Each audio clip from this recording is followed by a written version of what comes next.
Good day, everybody. Welcome to my channel, Ace English South Africa. My name is Melanda, and today we're going to be covering paper 2, English topic, English home language. We're going to be doing Sonnet 130, William Shakespeare. This is a channel that if you're looking for a little bit of extra help on acing your English, because English is not a topic that you should fail. Like, you should be doing well in English, and it's possible. So I'll just be giving you a little tips and tricks, making it easier for you to understand the content, for you to ace your English very well. I'll be trying to go along with the teaching plan for the year. So if you want tips and tricks on how to do well for English, feel free to subscribe to this channel and suggest any kind of topics that you'd like some help on. Alright, let's get on with this. Paper 2, Poetry, William Shakespeare, Sonnet 130, usually called My Mistress's Eyes. So during this lesson, the things that we're going to cover, we're going to start off by looking at the historical context of the poem, and then we're going to be looking at a poem analysis, starting off with looking at the structure of the poem, and then we're going to be doing a line-by-line analysis. Alright? Okay, so looking at the historical context, this poem was produced in 1590, and so Shakespeare wrote a book of sonnets, and every sonnet had a number, and this number is 130, so it's a very prolific writer. He wrote many sonnets, and during this literary period it was called Renaissance poetry, Renaissance literature, and the type of poetry that this poem falls under, like the genre, is called blazon poetry. Okay, so Renaissance is a movement, and the type of poem that this exists under is called blazon. Okay, so this borrows from ideas of how even the Bible, if you look at Songs of Songs in the Bible, there's a lot of praise to the lover, like comparing them to nature, comparing them to things that are valued. Even if you look at Songs of Songs chapter 5, you can see here that in verse 10 he says, "My beloved is radiant and ruddy." So this is what they look like. They're radiant, they're ruddy, they're handsome, outstanding amongst 10,000. So if you compare them, oh, they're incomparable. They stand out, outstanding, 10,000, a lot of people to stand out of.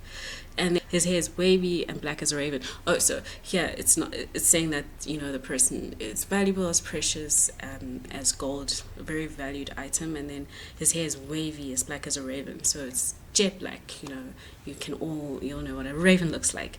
So if you look at other people that were writing poetry at this time, they were talking about nature and comparing their lovers to nature. So if we look at the ideal woman, if you look at her, she's blonde, got that golden blonde hair. She's very fair, she has, and carrying an apple, matching the color of her lips. She's got a deep red lip color, pointy nose. So we can see that there is a very big emphasis on the way someone looks, during this time, praising their beauty. So Shakespeare, he wrote his poem during this time, and if you look at an example of a poem that was also written around that time, if you look at here at the bottom, it says, in Sir Philip Sidney's Astrophel, Stella number 9. So this is, a book of poems to praise, his lover called Stella. He compared her forehead to alabaster. So alabaster is a fine perfume. Her hair is gold. You can see her hair is very like golden, and her teeth are like pearls. All of these are natural objects. They're in nature, prepared by nature's chiefest furniture. So the best and the best of the best in nature. All right, so Shakespeare followed this tradition, and I want us to look at what other poems looked like. So the physical form was an object of beauty and admiration for the masculine subject. So the people that were writing poetry during this time were men, and they were just like admiring the physical form, like, oh, she's beautiful, talking about things like eyes, teeth, hair, breasts, feet, to the point where you could imagine, an image of what this person was admiring, like there was almost like an ideal beauty, like the things that they compared. It was always like redness of cheeks, redness of lips, fair skin, there was an ideal beauty standard, blonde hair. So Shakespeare did follow this tradition in terms of comparing, using these comparisons, but he had his own take on it. He kind of did the opposite. So even if we look at these examples, we see here, if we look at the first example, it says, combing her locks, of which the yellow gold made the blush beauties curled wire. So her locks, her hair is yellow gold, her eyes are as bright as stars in the heavens. So just like, the stars twinkle in the night, her eyes twinkle like that. They're so bright, we can see them and they shine. Her dainty cheeks, pure damask rose breed. Okay, so here we can see that her cheeks are like a reddish color, and when your cheeks have that reddish color, it's associated with youth. You're young, you've got life in you, you're vibrant, you can bear children. Even coral colored lips, that's a shade of red, like they're deep red or deep red color. So your lips, they show, if someone's sick, their lips get pale, so like it's almost like a sign of vitality, having rosy cheeks and red lips. Her breath smelling like a civet sweet, so it's like it smells sweet. It's like someone, are you eating something, like, are you eating a sweet? That's how nice her breath smells. When she speaks, it's like even angels get jealous. It's like heavenly music, her voice. And if you look at this comparison, it's talking about breasts. You may compare them to the whitest snow. So they're white, her skin is white. She's in earth a goddess. She's a goddess, okay? She is not like any other woman. She's a goddess. She must be praised. She must be bowed down on. So let's see Shakespeare's take on this. So we look at Sonnet 130 by William Shakespeare. So here, William Shakespeare, he's aware that everybody is writing poetry, talking about how beautiful the women are and comparing them to things in nature. And he's like, guys, this is my take on it. He says, my mistress's eyes are nothing like the sun. Coral is far more red than her lips is red. If snow be white, why then her breasts are dun? If hairs be wires, black wires grow on her head. I've seen roses damask, red and white, but no such roses see I in her cheeks. In some perfumes is there more delight rather, than in the breath that from my mistress reeks. I love to hear her speak, yet well I know that music hath a far more pleasing sound. I grant, I never saw a goddess go. My mistress, when she walks, treads on the ground. And yet by heaven, I think my love as rare as any she belied by false compare. Okay, so we're gonna go on to look at structure. Take it in. Okay, so let's look at structure. That's the first thing I want to do. So the first thing that you do when you look at poetry is just to number the lines. Number them. If you number them, you'll see that this poem has 14 lines, right? And then the next thing I want to do is to look at the rhyme scheme. Rhyme scheme, I've gone ahead and underlined the last word of each line, right? So you can see each word is underlined just for us to look at the rhyme scheme easier. So we look at the last word of each line and we see, does it rhyme with the next and the following one and the one after that? What is the rhyme scheme? Is it sounding the same? Okay, all right, so we look at sun. The first word we label A, okay, and then the next word is red. Does sun rhyme with red? No, so we use the next alphabet. So we go A, B, C, D, E, F, G. Okay, so we go in that order. So it doesn't rhyme. Okay, but then we have done. Does done rhyme with sun? Yes, so we label it A. Then we have head. Does head rhyme with sun? No. Does it rhyme with red? Yes, so we label it B, the same as red. Okay, so we continue doing that. White doesn't rhyme with anything. Cheeks doesn't rhyme with anything, so we label it D. And then delight, white, C. Reeks, cheeks, reeks, D. And then the next one, we go to no. It doesn't rhyme with any of these. It doesn't rhyme with sun, doesn't rhyme with white. Reeks doesn't rhyme with any of those, so we go to the next alphabet letter, which is E. So no. And then a sound. Does sound rhyme with anything? Sun, head, cheeks, delight. No. It doesn't rhyme with anything, so we go to F. Okay, does go rhyme with anything? Yes, go and no, so we label it E. Ground, sound, F. And then ray. Does ray rhyme with anything here? Sun, head, cheeks, no, sound, no. So we go to G. A, B, C, D, F, G. Okay, G. Does ray, and then the next one we have compare. Compare, ray, easy. So that's GG. So we can see that there is a pattern in that rhyme scheme. So we look at the first 4 lines. We see A, B, A, B.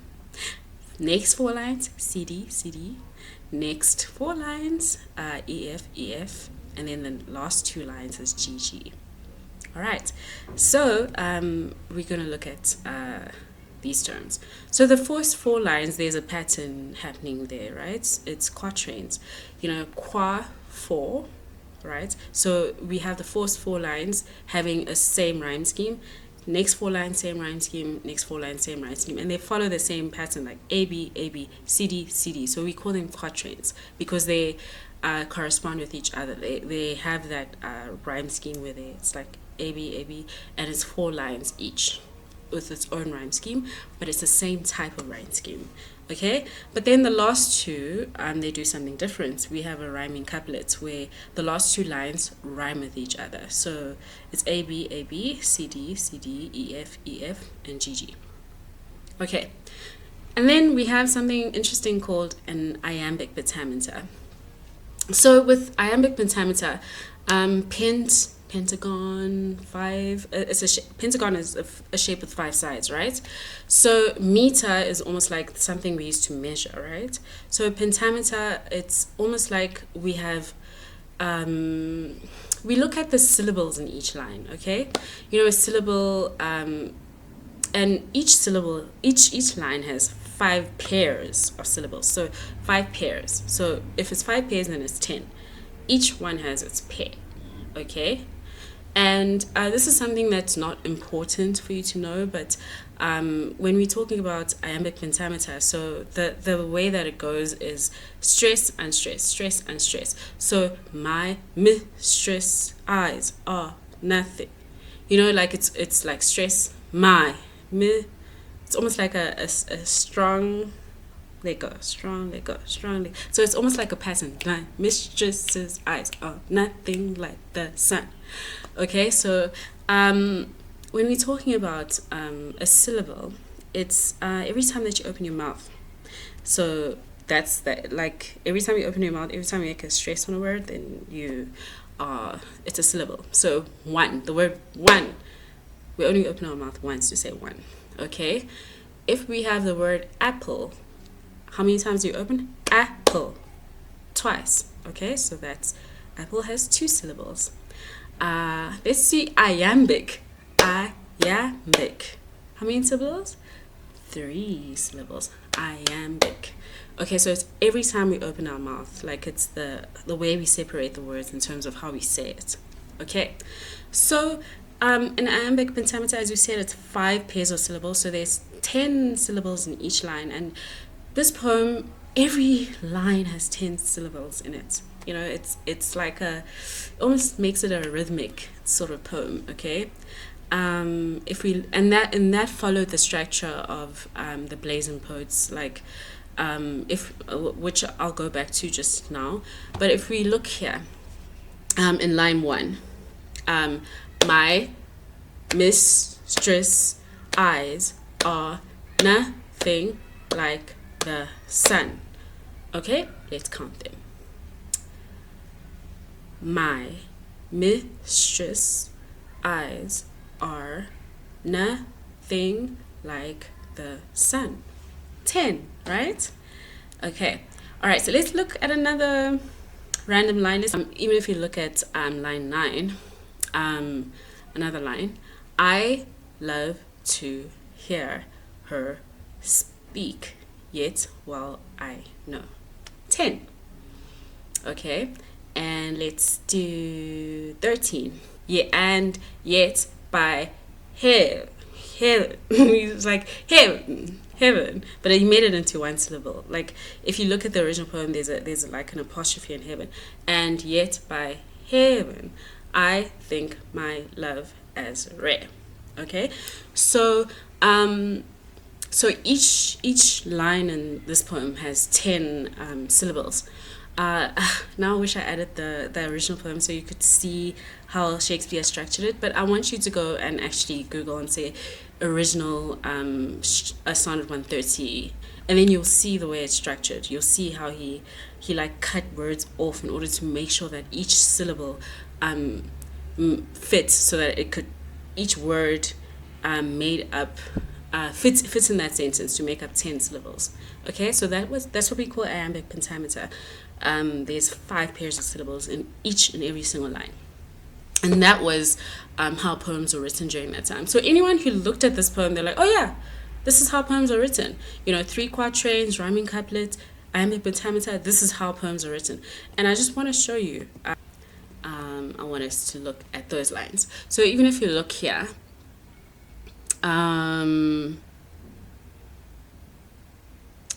let's look at Thomas Lodge. I'm sure if you look at the original version, there's a way that they made it so that it fits. If you look at Thomas Lodge, it says combing her locks, of which the yellow gold. Okay, can you see it's 10 syllables. If you look at Henry Constable, in thy breath that heavenly music wants, 10. All right, so sometimes if you look at these poems and it's not fitting, just know that the original version was written a different way. Okay, so don't be nervous. It just means that as English is something that we try to update in order to make it easier for you to understand. Because if you had the original, then we'd be like, well, what does it say? Because even if you see the original Shakespeare one, it's like, oh, what's going on here? All right, so we've looked at the lines, we've looked at each rhyme scheme, and now I want us to go line by line, looking at what is Shakespeare saying? Okay. So we can see here in the first 4 lines, we're going to look at the first quatrain, the first 4 lines. Line 1, Shakespeare says, my mistress's eyes are nothing like the sun. You remember the other poem was like, oh, my mistress's eyes are like stars. He's like, it's nothing like the sun. The sun is bright. We know the sun's bright. The sun shines. It's like, they're nothing like the sun. Okay, but he's not saying they're not bright, but he's saying if you're comparing it to the sun, they're nothing like the sun. And then coral is far more red than her lips. This is the color of coral. This is what it looks like. So he's saying if you're looking at the color of coral, her lips are not, they're not that bright. They're not that red. In line 3, he's like, if snow be white, why then her breasts are dun? He's like, dun is like almost like a brownish color, so it's a brownish day color. So he's saying, yeah, her breasts are not white. Her skin is not this white, beautiful, milky skin. Nah, it's brownish. It's brownish gray, actually. And then he says, if hairs be wires, black wires grow on her head. So she doesn't have blonde hair. She's not the beauty ideal. She's got black hair, you know. So the core of this line simply states that the mistress's hair is black. So obviously people reading this poem, that like you following the structure of how you write poems and how poems are published, and then people read this and like, what? Do you hate this mistress? Like, like you saying she's not, like, this is going against the tradition of what poetry was like, what people were using to compare their lovers to. He's using those things to say, no, my love is not like that. Let's look at the second quatrain, lines 5, 6, 7, and 8. So if you look at line 5, he says, I've seen roses damasked, red and white. So he's seen roses, but no such roses see I in her cheeks. So he's seen roses. He knows what the color rose looks like. And he's like, yeah, my lover, her cheeks are not red. They're not rosy. They don't have that like youthful deep red color that shows life. Her lips are not that deep red color. Like, like she's not like that. And then number 7, in some perfumes is there more delight than in the breath that my mistress reeks. So we saw earlier on that poems usually compared breath to perfume, to sweets, things that we love to smell, like, oh, it's so pleasant. But he's like, like if you looking at perfumes, you'd probably enjoy the smell of perfume more than if you smell my mistress's breath. But I mean, just keep in mind, okay, the word reeks is usually associated with something smelling bad. Like, you're not going to say like something reeks of chocolate chip cookies. You're not going to say it reeks. You can say smells like chocolate chip cookies. If you're saying reeks, it smells bad. This place reeks. What is it? Does the dustbin change? Like, it reeks, it smells bad. But he's saying that if you're comparing her breath to perfume, then yeah, it reeks. But he's saying, he's not saying it smells bad, but he's saying if you're comparing it to perfume, yeah, it's not going to smell like roses or perfume or, alabaster. It does, like, it smells normal. Her breath smells normal. Third quatrain. Last quatrain. So we're looking at lines 9, 10, 11, and 12. So he says, I love to hear her speak. So he enjoys listening to her speak. He adores what she has to say, what she has to say, the substance of what she has to say. He loves listening to her. But he's saying in line 10 that music hath a far more pleasing sound. He knows that music is far more pleasing. The other person was saying, angels are jealous of her voice. But he's saying music sounds better. Like, if you listen to an orchestra, if you listen to Mozart, if you listen to Beethoven, you would enjoy that way more than listening to my mistress's voice. Okay? He loves hearing. He adores something. If you adore something, you really love it. Like, it's in your heart. He adores it. He values and he adores it. He loves to hear her speak. Love is a strong, I love to hear her speak. So he loves to hear what she says. And he's saying, everyone else is saying, you love the way your mistress's voice sounds. So you're just listening to the voice. He's saying, I like the words. So he's going a little deeper. And then line 11, he says, I grant I never saw a goddess go. So he's saying, I've never seen a goddess like move. A goddess, I would imagine a goddess like floating around, like not even touching the ground, like it's almost like she's otherworldly, like how is she even moving? Like, she's just floating and moving, and everybody moves aside for her. He's like, no, I've never seen a goddess go. I've never seen her walk. Which means if he's never seen a goddess go and he knows his mistress, so she's no goddess. And if you look at, there's a repetition of G, G, G, G, G, G, G, G, G. And obviously this is the last quatrain, so he's drawing attention. I grant, I never saw a goddess go, G, G, grant, G, goddess, G, go. I grant, I never saw a goddess go. Okay? And then there's that colon, you know, and then he says, my mistress, when she walks, treads on the ground. Okay, so I did this dramatic person stomping the ground, but she just walks like everybody else. Like when she walks, she puts one foot in front of the other, she steps like everybody else, like nothing special about the way she walks. She just treads, she walks. Treading is like regular walking. Okay? And then let's look at the rhyming couplet. You know, let's look at the last two lines of the poem, which are the most important. That's where the message gets driven home. We look at line 13 and 14. And he says, and yet by heaven, I think my love as rare. By heaven. By heaven. So in all the universe, his love is rare. There's nothing like his love. Okay? So he loves this woman, obviously. You know, so he's saying that, of course, you can't compare my mistress to the sun. Like, her eyes don't shine like the sun. She's not as white as snow. Her cheeks are not like roses. She doesn't smell like perfumes. She doesn't sound like music. She's not a goddess. But I love her. My love for her is honest. You know, I see her for what she is, and she's rare. I'm not, like, if you look at line 14, as any, she belied by false compare. So it will be a lie for me to say her eyes twinkle like the sun. That's not true. You know, he's saying that everyone else is comparing the lovers to all these unrealistic, like gold. Like, no, her hair does not look like gold. Like, no, my lover, like, you can't compare anything to her. That would be a lie. It would be a false comparison. It wouldn't be a true comparison of her. But she's still rare, you know.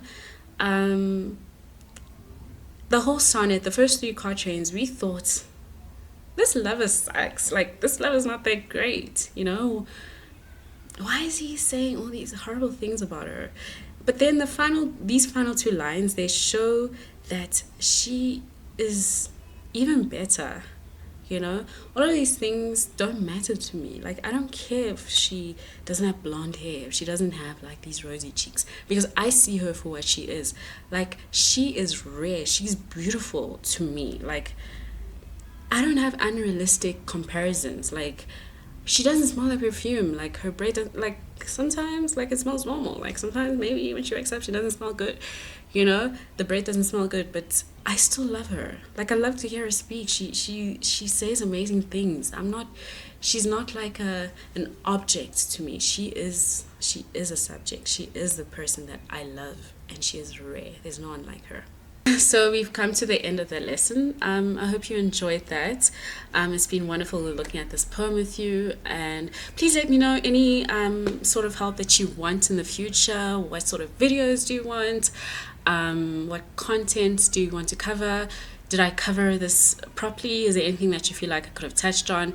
You know, I know that, you know, at school you guys get to practice with your questions, so you get feedback from your teachers, but for me, my hope with this channel is just to make content easier to understand, because I think I'm good at doing that. So I hope this poem just felt a little bit relatable to you, because Shakespeare can seem a little, you know, hard to understand. But, you know, I hope you enjoyed this, and subscribe if you want more content, and let me know what you'd like in the future.